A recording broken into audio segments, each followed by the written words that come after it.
জাতীয় থেকে আন্তর্জাতিক, প্রান্তিক জনপদ থেকে নগর চারপাশ, ঠিক কি ঘটছে এই মুহূর্তে এসব নিয়ে আয়োজন এখন চারদিক। পুরো আয়োজনের সঙ্গে আছি সাজিদ আরাফাত। দলীয় নয়, দেশের স্বার্থে দাঁড়িপাল্লা প্রতীকে ভোট চেয়ে জামায়াত ইসলামের আমির ডাক্তার শফিকুর রহমান বলেছেন, আসন্ন নির্বাচন দেশের বাঁক বদলের নির্বাচন। বিকেলে ২৫ বছর পর জামালপুরে জনসভায় অংশ নিয়ে আরও বলেন, কোনো বিভাজন ছাড়াই সবাইকে নিয়ে দেশ গড়বে জামায়াত। এ সময় জামালপুরের ৫টি আসনের প্রার্থীদের হাতে দলীয় প্রতীক তুলে দেয়া হয়। এর আগে শেরপুরের জনসভায় ডাক্তার শফিকুর রহমান বলেন, নির্বাচন নিয়ে কেউ সন্ত্রাস করলে আইনশৃঙ্খলা বাহিনীকে সাথে নিয়ে জবাব দেয়া হবে। শেরপুরের জনসভায় যোগ দেওয়ার আগে সকালে শ্রীবর্দীতে নিহত জামায়াত নেতা রেজাউল করিমের কবর জিয়ারত ও পরিবারের সঙ্গে সাক্ষাৎ করেন তিনি। এ সময় খুনোখুনির রাজনীতি বন্ধের আহ্বান জানান জামায়াত আমির।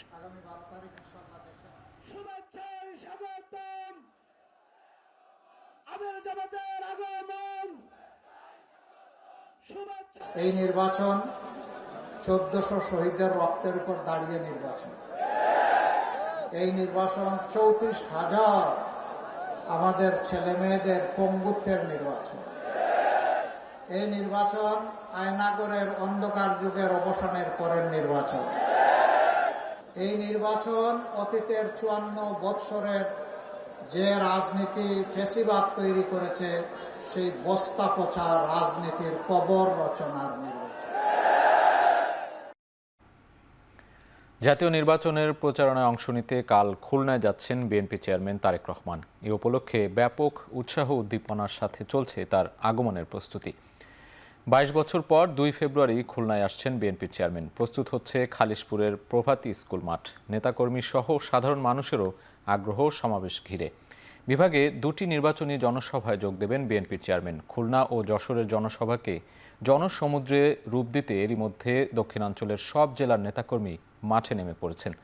২টি জনসভা সফল করতে বিভাগীয় সাংগঠনিক কমিটি তদারকি করছেন। দলীয় চেয়ারম্যানের আগমনে কয়েক লক্ষ মানুষের সমাগম ঘটবে বলে আশা দলটির নেতৃবৃন্দের।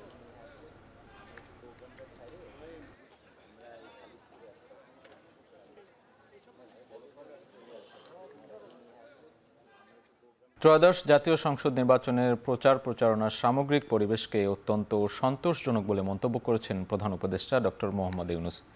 যমুনায় ইউরোপীয় চেম্বার অব কমার্সের বাংলাদেশ চেয়ারপারসন নুরিয়া লোপেজ সাক্ষাৎ করতে গেলে একথা জানান ডক্টর ইউনূস।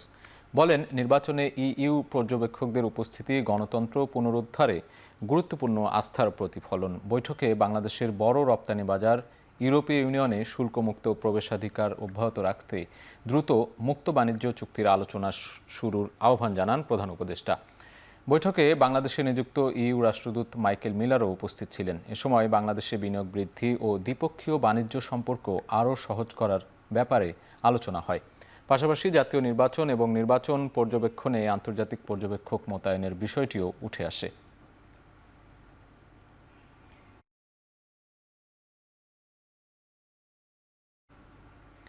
আইনশৃঙ্খলা বাহিনীর সংজ্ঞায় যাদের নাম যুক্ত শুধুমাত্র সেসব প্রতিষ্ঠানই যাতে নির্বাচনে আইনশৃঙ্খলার দায়িত্ব পালন করে তার দাবি জানিয়েছে বিএনপি। সকালে নির্বাচন কমিশনে সিএসির সঙ্গে বৈঠক শেষে একথা জানান বিএনপির নির্বাচন পরিচালনা কমিটির চেয়ারম্যান নজরুল ইসলাম খান। কোনো দলের নেতাকর্মীরা নিজ আসনের সীমানার বাইরেও কাজ করছেন বলে অভিযোগ করেন তিনি। নির্বাচনী পর্যবেক্ষক যারা তারা ভোট কেন্দ্রে যাক, আমাদের কোনো আপত্তি নাই, কিন্তু একসাথে বেশি পর্যবেক্ষক যে নির্বাচনের কর্মকাণ্ড যাতে বিঘ্নিত না হয় এই ব্যাপারে সচেতন থাকা উচিত সবারই আর কি। বিশেষ কিছু এলাকায় অনেক নতুন ভোটার হয়েছে, যেটা অস্বাভাবিক। নির্বাচন কমিশন এই ব্যাপারে তার সংশ্লিষ্ট বিভাগে খোঁজ নিয়ে যেটা জেনেছেন বলে আমাদের জানালেন, সেটা হলো যে না, এরকম বেশি হয় নাই। তাদের কথায় আমরা সন্তুষ্ট হতে পারি নাই। নির্বাচনে মহিলা জামায়াত সক্রিয়ভাবে কাজ করছে বলে প্রতিপক্ষরা বারবার হামলা করছে, এমন অভিযোগ জানিয়ে সিইসির কাছে স্মারকলিপি দিয়েছে জামায়াত ইসলামী। বিকেলে সিইসির সাথে সাক্ষাৎ করে দলের সহকারী সেক্রেটারি জেনারেল এহসান জুবায়ের মাহবুব বলেন, জামায়াত আমির নারীদের শিক্ষা ও উন্নয়ন নিয়ে কথা বলায় তার আইডি হ্যাক করে অপপ্রচার চালানো হয়েছে। প্রত্যেকটা জায়গায় আমাদের মেয়েদের মধ্যে, নারীদের মধ্যে কাজ হচ্ছে। আমরা তাদের লিডারশিপ ট্রেনিং দিচ্ছি। কিছু মহল এই অ্যাক্টিভিটিসকে পছন্দ করছে না। তারা মনে করছে ইলেকশনে যদি নারীরা কোনো দিকে ঝুঁকে যায় তাহলে এটা তাদের জন্য ক্ষতির কারণ হবে। আমি মনে করি এই প্রতিহিংসার কারণেই তারা আমাদের উপর হামলা চালাচ্ছে। একটি সুন্দর, সুষ্ঠু, গ্রহণযোগ্য, শান্তিপূর্ণ নির্বাচনের জন্য একটি সুন্দর পরিবেশ দরকার, যেখানে আমাদের ভোটারদের মধ্যে নারীরা হচ্ছেন অর্ধেক নারীরা, সুতরাং তাদের জন্য একটি সুন্দর পরিবেশ নিশ্চিত করা হচ্ছে সরকারের এবং নির্বাচন কমিশনের দায়িত্ব। তো আমরা এই কারণেই আজকে এখানে এসেছি যে এই ব্যাপারে প্রয়োজনীয় পদক্ষেপ যাতে গ্রহণ করেন ইসির পক্ষ থেকে, তাদের দায়িত্ব এটি আমরা মনে করি। ঢাকা ৪ আসনে নির্বাচনী প্রচারণার খবর জানাতে পূর্ব জুরাইন থেকে যুক্ত হচ্ছেন সহকর্মী ফরহাদ বিন নূর। ফরহাদ, নির্বাচনের সময় তো আর বেশি নেই, যত সময় এগিয়ে আসছে প্রচার প্রচারণায় গতি কেমন দেখছেন সেখানে এই মুহূর্তে জানাবেন।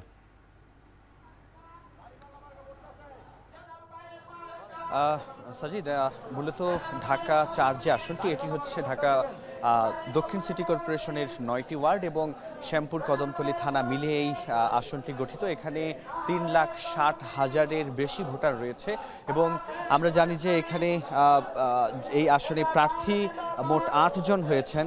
এখানে এর মধ্যে আমরা জানি যে বিএনপির প্রার্থী রয়েছেন, আমরা জানি তানভীর আহমেদ রনি, তিনি বিএনপির প্রার্থী, এবং জামায়াতের প্রার্থী আমরা দেখছি সৈয়দ জয়নুল আবেদিন। এই মুহূর্তে জয়নুল আবেদিন, যিনি জামায়াতের প্রার্থী দাঁড়িপাল্লা প্রতীক নিয়ে নির্বাচন করছেন, তিনি এই মুহূর্তে পূর্ব জুরাইনে এখানে গণসংযোগে অংশ নিয়েছেন এবং দাঁড়িয়ে দাঁড়িয়ে তিনি ভোট চাইছেন। এবং আমরা দেখছি যে তিনি যেটি বলেছেন যে এই আসনে মূলত আমরা বিভিন্ন প্রার্থীরা কিন্তু আজকে সারাদিনই আমরা দেখেছি তারা প্রচারণা চালিয়েছেন। বিশেষ করে বিএনপির যিনি প্রার্থী, তিনিও বিভিন্ন এলাকায় চষে বেরিয়েছেন এবং তিনি দাঁড়িয়ে দাঁড়িয়ে ভোট চাইছেন।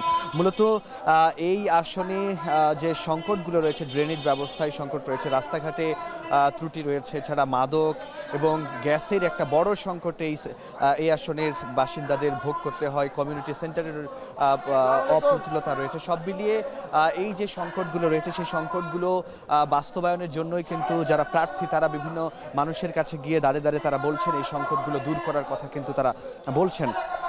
এবং এই আসনে জামায়াত, বিএনপি সহ মোট ৮ জন মূলত এখানে প্রার্থী রয়েছে এবং আমরা যে চিত্রটি দেখেছি, প্রার্থীরা কিন্তু একে অপরের বিরুদ্ধে কিন্তু অভিযোগও তুলছেন নানা রকমের। তো সব মিলিয়ে এই আসনে ইতিমধ্যে আমরা দেখছি যে নির্বাচনী প্রচারণার যে জমজমাট যে অবস্থা, সেটি কিন্তু আমরা এই মুহূর্তে খেয়াল করছি। তো এই ছিল সাজিদ আমার কাছে ঢাকা ৪ আসন থেকে নির্বাচনী প্রচারণার সবশেষ তথ্য। নির্বাচনী প্রচারণার খবর জানাচ্ছিলেন সহকর্মী ফরহাদ বিন নূর। ষড়যন্ত্র করে জামায়াতের আমিরের আইডি হ্যাক করা হয়েছে, এ ঘটনায় বিশেষ একটি দল জড়িত বলে দাবি করেছেন জামায়াতের সহকারী সেক্রেটারি জেনারেল ইহসানুল মাহবুব জুবায়ের। তিনি আরও বলেন, এ বিষয়ে শিগগিরই আইনি পদক্ষেপ নেওয়া হবে। সকালে রাজধানীর মগবাজারে জামায়াতের কেন্দ্রীয় কার্যালয়ে জরুরি সংবাদ সম্মেলনে তিনি এসব কথা বলেন। বাংলাদেশ জামাত ইসলামীকে, তার আমিরে জামাতকে এবং আমাদের শীর্ষ নেতৃবৃন্দকে বিতর্কিত করার জন্য এটা হ্যাক করে তাদের নিয়ন্ত্রণে নিয়ে কিছু সময়ের জন্য তারা খুব খারাপ কিছু পোস্ট দিয়েছেন, আপত্তিকর কিছু পোস্ট দিয়েছেন। এবং আমাদের গভীর আশঙ্কা যে এগুলোর সাথে বিশেষ একটি দল বা তাদের সাইবার টিমের কিছু চক্রান্ত এবং ষড়যন্ত্রকারী ব্যক্তিরা জড়িত আছেন। জামায়াত আমিরের আইডি থেকে নারীদের নিয়ে যে অবমাননাকর ভাষা ব্যবহার করা হয়েছে তা সঠিক হলে সেটি পুরো সমাজ ব্যবস্থাকে অন্ধকারে ঠেলে দেওয়ার প্রচেষ্টা বলে মন্তব্য করেছেন বিএনপির নির্বাচন পরিচালনা কমিটির মুখপাত্র মাহাদি আমিন। প্রশ্ন তোলেন, ৯ ঘন্টা আগে দেয়া পোস্ট ছড়িয়ে পড়ার পর আইডি হ্যাকের যে দাবি করা হয়েছে তা কতটা বিশ্বাসযোগ্য। গুলশানে সংবাদ সম্মেলনে এসব কথা বলেন দলটির নির্বাচন পরিচালনা কমিটির মুখপাত্র। তার ভেরিফাইড এক্স সাবেক টুইটার হ্যান্ডেল থেকে নারীদের উদ্দেশ্যে যে নোংরা, জঘন্য ও অবমাননাকর ভাষা ব্যবহার করেছেন বলে দেশব্যাপী আলোচনা চলছে, সেটি সঠিক হলে এর মাধ্যমে পুরো সমাজ ব্যবস্থাকে মধ্যযুগীয় অন্ধকারে ঠেলে দেওয়ার প্রচেষ্টা বলে প্রতীয়মান। প্রায় ৯ ঘন্টা পর দেশব্যাপী তুমুল সমালোচনার মুখে রাত ১টার দিকে আইডি হ্যাকের দাবি কতটা যৌক্তিক? ঢাকা ১৫ আসনে গণসংযোগ ও পথসভা করছেন জামায়াতের আমির ডাক্তার শফিকুর রহমান। সে খবর জানাতে সরাসরি যুক্ত হচ্ছেন সহকর্মী শাহাদত অভ্র। গণসংযোগে অংশ নিয়ে জামায়াতের আমির কি বলছেন সবশেষ জানাবেন। আজকে কিন্তু ঢাকা 15 আসনের যেটা কিনা হচ্ছে তার নিজ আসন জামায়াতের আমিরের, সেই আসনেই কিন্তু তিনি গণসংযোগ এবং প্রচার প্রচারণা চালাচ্ছেন। আজকের এই পথসভা থেকে তিনি কিন্তু বার্তা দিচ্ছেন যে আগামী দিনের বাংলাদেশের তরুণ প্রজন্ম যেভাবে বাংলাদেশটাকে চায়, নতুন বাংলাদেশ, সেভাবেই কিন্তু গড়ে তোলা হবে বলে কিন্তু তিনি বার্তা দিচ্ছেন। এবং তিনি তরুণদের সাথে কথা বলছেন, আমরা দেখেছি তারা কিন্তু হচ্ছে এখানে ছবি তুলছেন এবং এখানে এসে তিনি বলছিলেন যে তাকে নিয়ে যে সমালোচনা ঝড় উঠেছে সেটি কিন্তু সত্য নয়, বরঞ্চ তার আইডি যেটি কিনা হচ্ছে টুইটার আইডি, এক্স আইডি, সেটি কিন্তু হচ্ছে হ্যাক করা হয়েছে।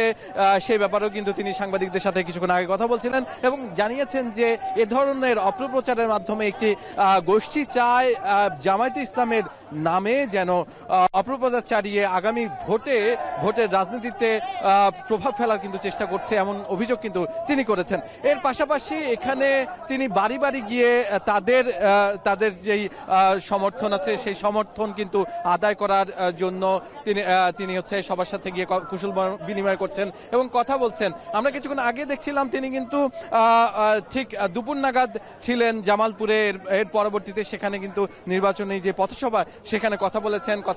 কথা বলে তিনি ঢাকায় ফিরে এসে নামাজ আদায় করেছেন, জোহরের নামাজ আদায় করেছেন এই মিরপুর 13 নম্বরের একটি মসজিদে এবং সেখান থেকে কিন্তু তিনি তার সাথে এই মুহূর্তে আমরা দেখছি যে যিনি কিনা ডাকসুর নির্বাচিত ডাকসুর জিএস ফরহাদ, তিনি কিন্তু হচ্ছে যোগ দিয়েছে তার নির্বাচনী পথসভায়। আর এই পুরো প্রচারণা কিন্তু শেষ হবে রাত 8টা নাগাদ। এটি কিন্তু পথসভায় পরিণত হবে।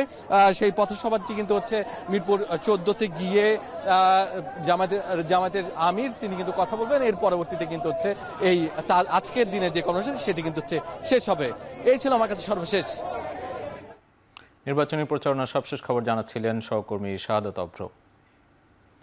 এই ছিল এখন চারদিকের আয়োজনে। শেষ করছি এখন চারদিক। এখন টেলিভিশন ওয়েবসাইটে দেখতে ভিজিট করুন www.ekhon.tv। এছাড়া ফেসবুকে দেখতে ভিজিট করতে পারেন facebook.com/tv.ekhon। ইউটিউবে দেখতে ভিজিট করুন youtube.com/c/ekhon tv।